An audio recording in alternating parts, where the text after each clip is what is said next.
everybody? I'm Jay the Kid. That's Broke Boy Bray. Yo. And this is another episode of Four Ropes for a Podcast. Now I know what y'all thinking. What the fuck y'all been at? Sorry, we've been having a few little technical difficulties. A few of our videos have not been able to be, well, basically, it's a lot of shit. We explain that a little bit later on into the podcast and everything, but for right now,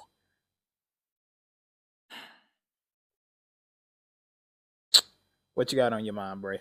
I mean, it's World's End week. Final pay-per-view of the year for AEW, and your boy will fucking be there. So I don't have the energy to fucking express how excited I am, but a nigga excited. I mean, we got that. We got New Year's Revolution for NXT coming up at the end of the month. Oh yeah. I mean, just shit's crazy. Did you see that Andrade popped out at House of Glory? Mm-hmm. So seems like he had worked something out with WWE to wrestle. Whether he'll be back on AEW TV anytime soon is the bigger question. Who knows? To be determined. But yeah, it's pretty exciting week for wrestling. A lot of taped episodes we're getting this week.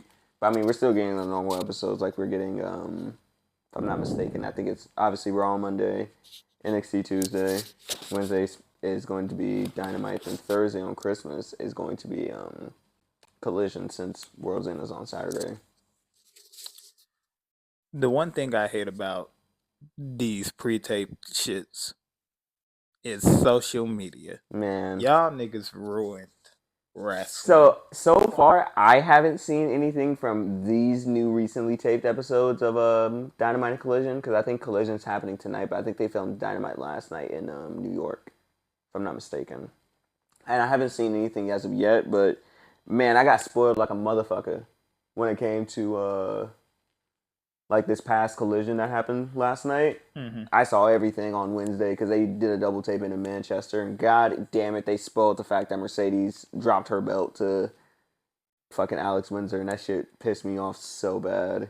I wanted to see that happen without getting spoiled, but yeah, that's the shitty part about, especially like the internet wrestling community, because them niggas don't care. They will spoil the shit out of something and act like it was nothing. Because did you see the spoiler for what's happening on SmackDown next week? Mm-hmm. We're not gonna say it, but I know what we're talking about. Man, I'm happy, but why the fuck did y'all have to spoil this? It's a lot of shit I'm not happy about. First off, the one thing I will say, Austin Theory, I hope that's not the long-term gear. I did see niggas clowning him about that. Because if it is, his thing, I'm not even gonna clown him for it. I'm just gonna let him know. Because I think he knows as well, but he can't say anything. That shit is awful. I don't know if they got you in moon pants. I get it. It's like it's supposed to come off as Seth Rollins, like a troll like type of thing, like the bottoms. You know like what it's kind of given to me? Wannabe Death Riders, like almost. Yeah, he definitely giving off like a Daniel Garcia vibe. Like, am I tripping? Like, is that the nigga you was thinking about, or like a little bit? Like people was clowning about that. Like they were like it's like he's kind of like what Danny Garcia is to the Death Riders in a way, where it's like you kind of don't fit in.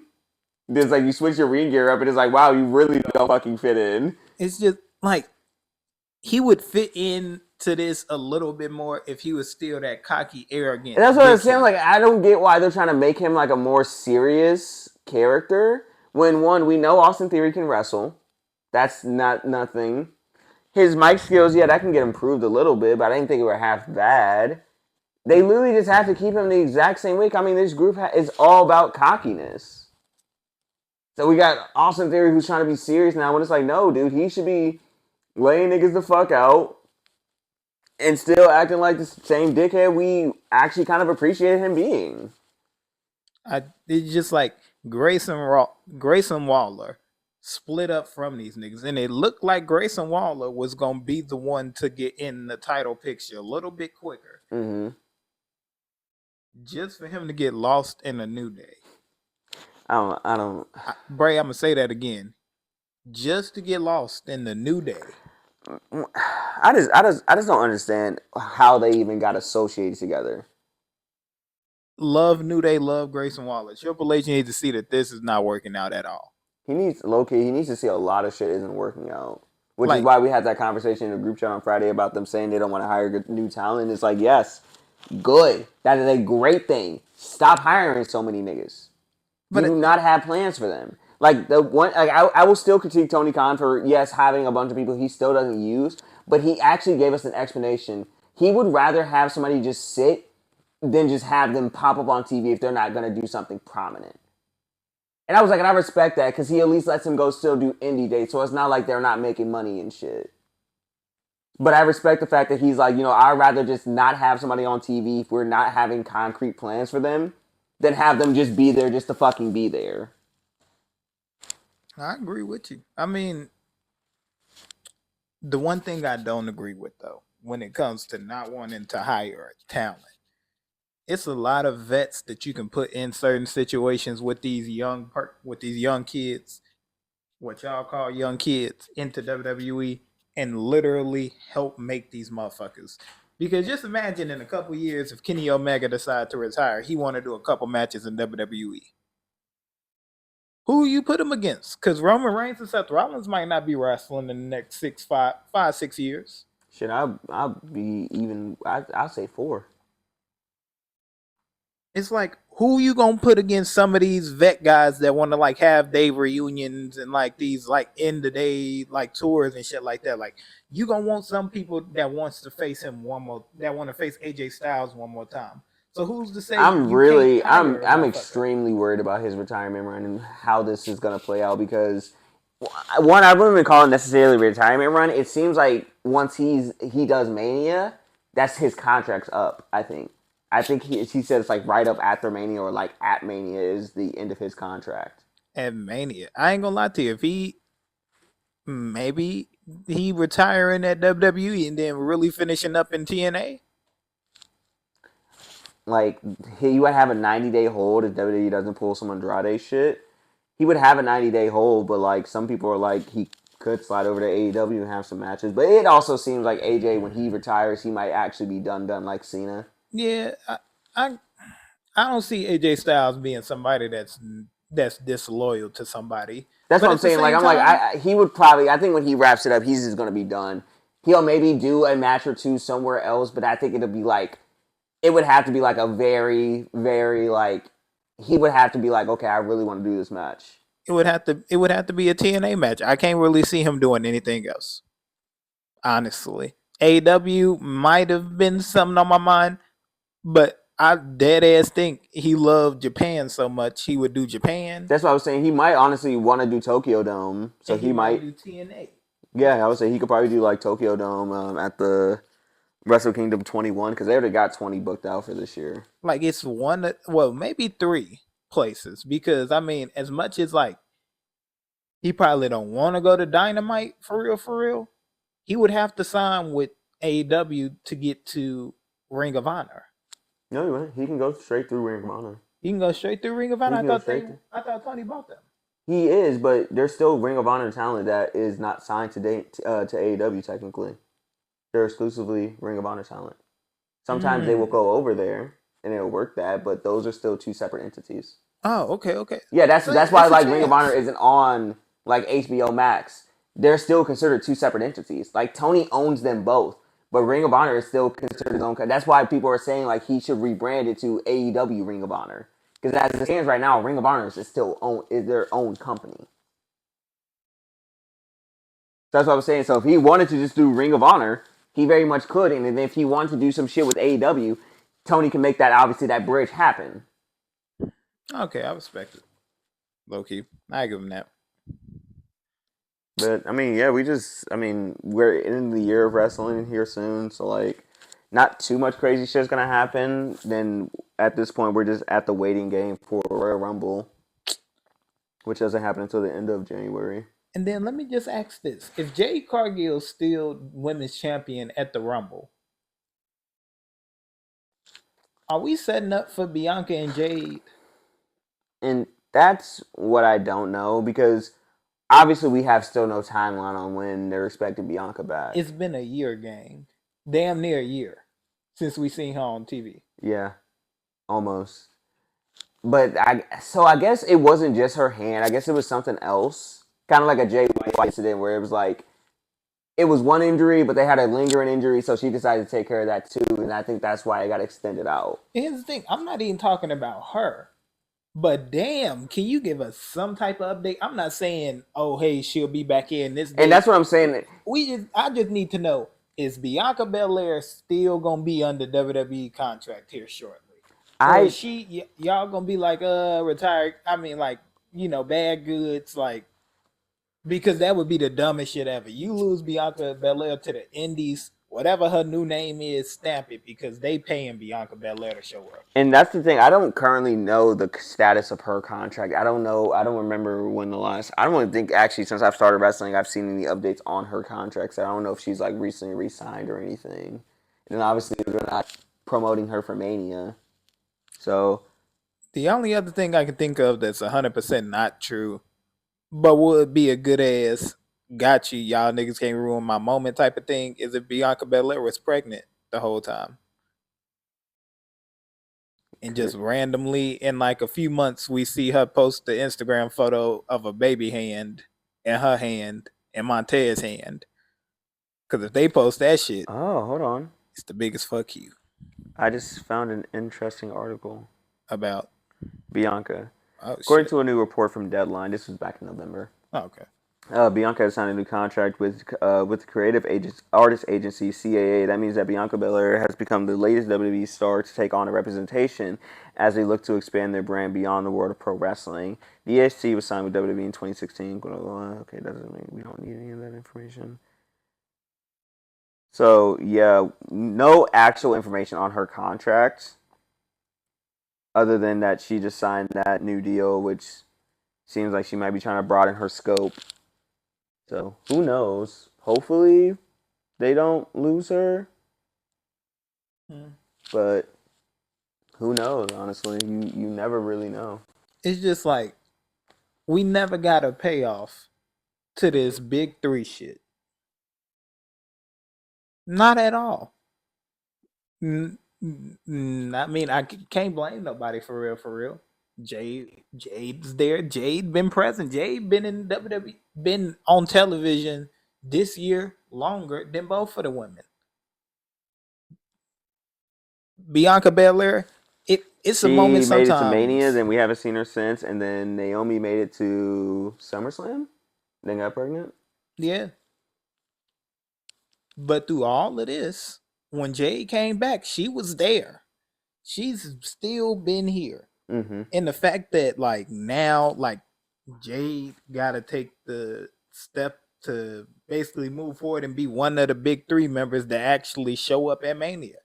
Because if she's champion and she's not facing Bianca, she got to still keep the championship. So this big three shit can have a payoff somewhere. It's got to. No, I agree with you. It just, I guess it really depends on if Bianca's going to be back in time for that shit. But once again, we just, you don't know, especially when we're not getting any updates or any information at all. Exactly. And because the last time we saw Bianca was when they announced that Mania was going to Saudi next year in 42. Oh, yeah. I think that was the last, no, 43, because this is 42 coming up.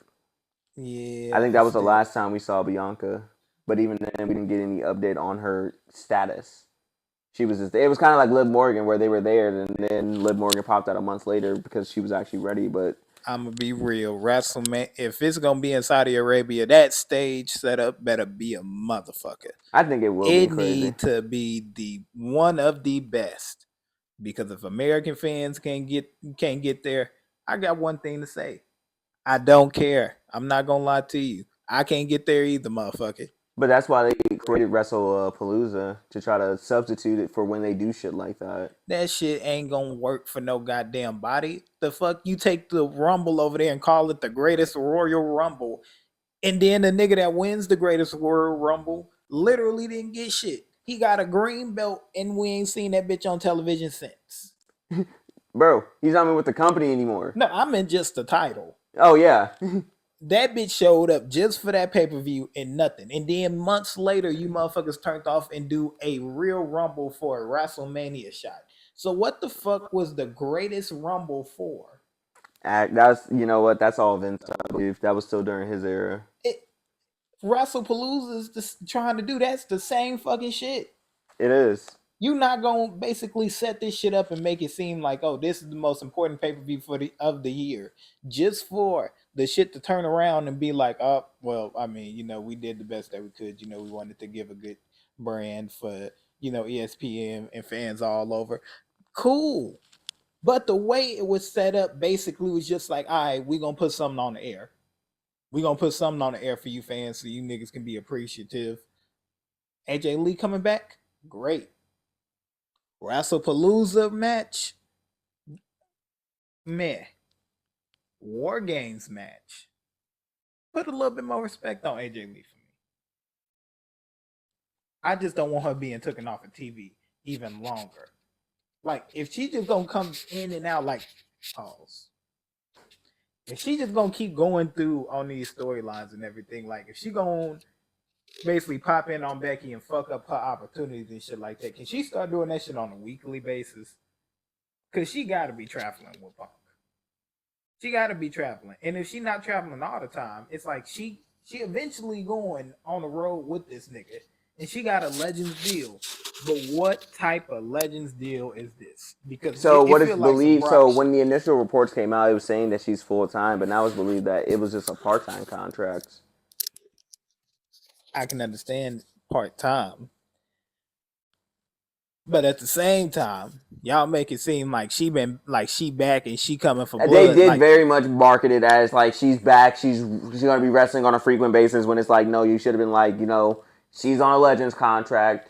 She's gonna pop here and there. No, I agree with you. They definitely did because they were backing off the hype. They were going purely off the hype. And then on top of that, just the final icing on the cake, they told us with little facts and little weird things going on that AJ Lee didn't hold the belt for this long. She ain't been in WWE for this long.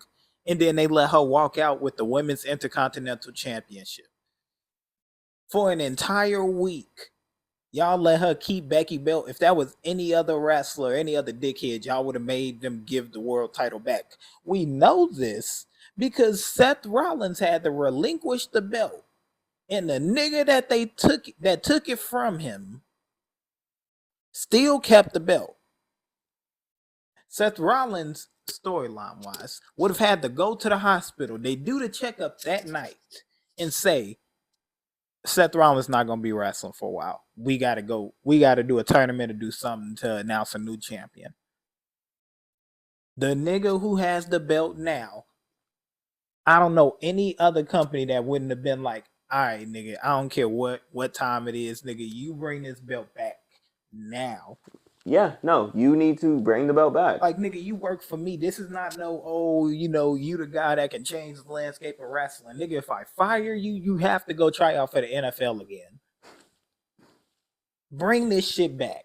I'm not playing with you. He brings that bitch back. He the rookie.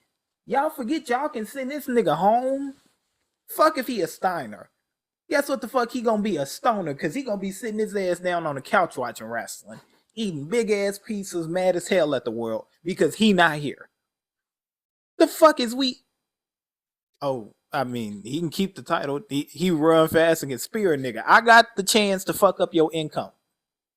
I got a chance to fuck up your income for life. I feel like WWE needs to make their the managers of the shows taken way more fucking seriously. Thank you. Because as much as people try to rag on Tony does actually, when he is on TV, comes across as I'm the authority here. You're not gonna fucking talk to me that way. I will fucking end your shit. Because MJF tried to get on him when he had a match with Mark Briscoe a few months ago. I want to do that match, and he was like, "Well, sucks to fucking suck. You're gonna fucking do the match. This is what you asked for." I just don't get why this needs to be addressed in this way and everything. It's like, getting back to it, AJ Lee coming back in every once in a while, it just makes no sense. If she's not going to be on TV full time, do not put her in no feud with Becky Lynch. Do not put AJ Lee and Becky together. If we only going to see AJ pop in once every 2-3 weeks and then a pay-per-view. I get it. Maybe she at home wrestling, training to get, a little bit, more improved in the ring since it's been a while since she done it for real, full time. I can understand that. But let us know that shit. At least let us know why we ain't seeing AJ. And I'm not saying she owe anybody an explanation and shit, but damn. In the world of wrestling, it's going to be people in your business. For the good and for the bad. I want to know when I'm going to see some wrestling again. It's the same thing for every wrestler that's injured. It's the same thing for every wrestler that's not on television that should probably be on television, but WWE feel like they ain't got nothing for them right now. I must feel the same way. Damn, when are these niggas coming back on TV? Creed brothers, when? Who's another team or person that we thinking about that like should be in wrestling right now? Street Profits. Them two, for sure. They need to do better by fucking Julia. They need to do way better by Stephanie Vicaire. Yeah. Cause like I don't know what the fuck the fans expect from her when she's out there fucking putting on classics. She's like the crowd just isn't behind her unless she's doing the fucking Devil's Kiss. It just makes no sense. It's a sick world, but I can tell you exactly what it's for. If I'm not seeing Stephanie Vicaire thighs or ass, I'm turning off the TV. That's how most fans feel. Most of the freak ass fans, the real genuine fans who like wrestling. Saying she's not that type of wrestler to like embrace that shit. Exactly. She's not using her sexuality for it. Yeah, her gear might look a little crazy, but sometimes you got to stand out in front of the crowd. Right. Damian Priest looked like the Undertaker. Rhea Ripley got this dominatrix shit on, but like y'all like it, but at the same time, she ain't like, it ain't too crazy to wear like. We've seen way more revealing fits. Like, have we forgot that Sable had handprints? And that ain't even me trying to go at Brock Lesnar's wife, but like, that's happened on live television. We've had bra and panties matches. We've had like mud pit matches. I would say straight mud pit matches. We've seen some insane shit. But we gonna judge Stephanie Vicaire. Her whole upper is covered, but because you can see some thighs, that makes it to the point where it's like this one move gonna change how I feel about this person. Stephanie Vicaire put on some good ass matches this year that not a lot of people gonna really understand because all they keep looking for is the reaction to when she do that. What's that shit called? The Devil's Kiss. Yeah, if that's the only time y'all gonna be watching, that's a damn shame. Because here's the thing, the people who really enjoy wrestling are at home. The freaky niggas who want to see just this devil kiss shit are going to the shows and got money to spend on this shit. Mm-hmm. Because you paying $2,000 just to sit there in plain silence the entire time. But because she get ready to put somebody's head between her thighs and slam them, you in the crowd active than a motherfucker. You's a freaky ass nigga, gang. And that's okay. If that's how you get down, that's how you get down. But damn, y'all take away every motherfucking body moment doing weird shit like this. Because now WWE gonna see that shit and be like, oh, okay, they not behind her. Maybe we should slow this shit down. And now she loses that title. So now it's like you said fuck EO this year. You said, okay, we got to find a new champion, and y'all chose Stephanie, and it feels like fuck Stephanie. Sometimes, not all the time, but sometimes it feels like y'all just like, okay, well, I mean, we still just gonna try to throw glass out, and hope lightning get caught in one of these motherfucking bottles. But it's not working. If y'all gonna give Stephanie Vicaire a chance to actually run with this title and for real, y'all got to do some other shit. Like, she got to be on TV a little bit more. she got to actually go out and speak a little bit more. If y'all put her over in NXT again for a little bit while wrestling on the main And roster, honestly, I'm gonna keep it a buck. They should have never called them up. I feel they had. It's because they were new. They obviously had a lot of momentum behind them, but I don't think her and Julia had enough momentum behind them where they should have been like, "All right, we need to put you on main roster like right now." they I feel like those were, and I'm gonna always stand by that. Those were very premature call ups when other people were ready for call ups before then. Very, very.